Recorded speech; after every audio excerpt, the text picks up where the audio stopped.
అధికారంలోకి రాగానే ఫస్ట్ చేస్తా అన్న పని ఏంది? డ్రగ్స్ నిర్మూలన. అసలు తెలంగాణ రాష్ట్రాన్ని డ్రగ్స్ లేని రాష్ట్రంగా మార్చి పడేస్తామన్నది. మరి అధికారంలోకి వచ్చిరు కదా, ఎంత చక్కదనంగా చేస్తుందో చూడు డ్రగ్స్ మీద. పక్కకెళ్ళన్నా, ఎందుకు ఓపెన్ చేయాలి? పక్కకెళ్ళు.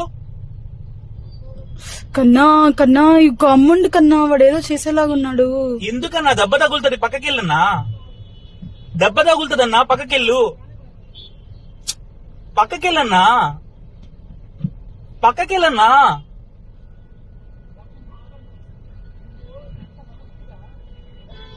పక్కకెళ్ళన్నా, దెబ్బ తగులుతుంది. ఓ నీ నోట్ల మన్నువాడా, గట్లకి పాడైనవేమ్రా, అర్థం పలిగిపోగల. ఏమన్నా టమాటమైతే నీకు బాధనే, లోపటున్నోళ్ళకు కూడా బాధనే. దిగురా వారి దిగు. ఏదైనా పంచాది ఉంటే కిందికి దిగి మాట్లాడాలి కానీ గిరేంది? ఆగో ఆడున్నోళ్ళు ఎవరో వెనకకెళ్ళొచ్చి దింపుతురు కదా, దింపురే అన్న దింపురి. మరి ఏమిటికొచ్చిన పంచాది అని ఆరాధిస్తే ఇదంతా మాదక ద్రవ్యాల ఎఫెక్టే అంట. అదే డ్రగ్స్ మహిమనే ఇదంతా. ఈ మోతవారి మొగోనికి అవి నెత్తికి ఎక్కినాక ఏం చేస్తుండో కూడా తెలియకుండా తవ్వపట్టి పోతున్న కారు మీదకి ఎక్కి ఇట్లా పిడిగుద్దు చూపించుకుంటా లోపట ఉన్న వాళ్ళని బెదిరిస్తున్నాడు.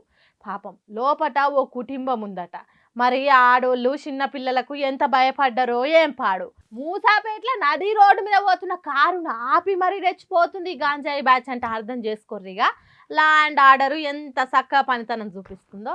పోనీ ఈడ ఒక్కదాన్నే జరిగినందుకే లా అండ్ ఆర్డర్ను తప్పు పట్టనికే లేదు. ఇగో గీడైతే ఇంకా నెరిఘోరం. బస్సు మొత్తం ఏడి కాడికి కాలి బూడిదైపోయాయి కదా. ఎవరికి రోగం పుట్టిందో బస్సును తలగబెట్టే అంత పగలు ఏమున్నాయో అనుకునేరు పుసుక్కున.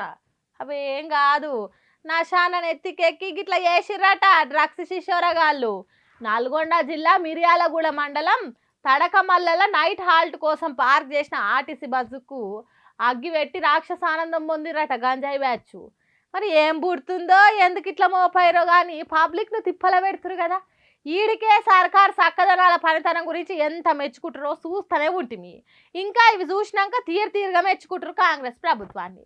మరి ఇవి చూసినాకనైనా సర్కారు జర గట్టి రూల్స్ అమలు చేస్తే బాగుంటుందని కోరుకుంటారు తెలంగాణ పబ్లిక్ అంతా. మరి అది ఎన్నటికైతుందో ఏం పాడో మరి.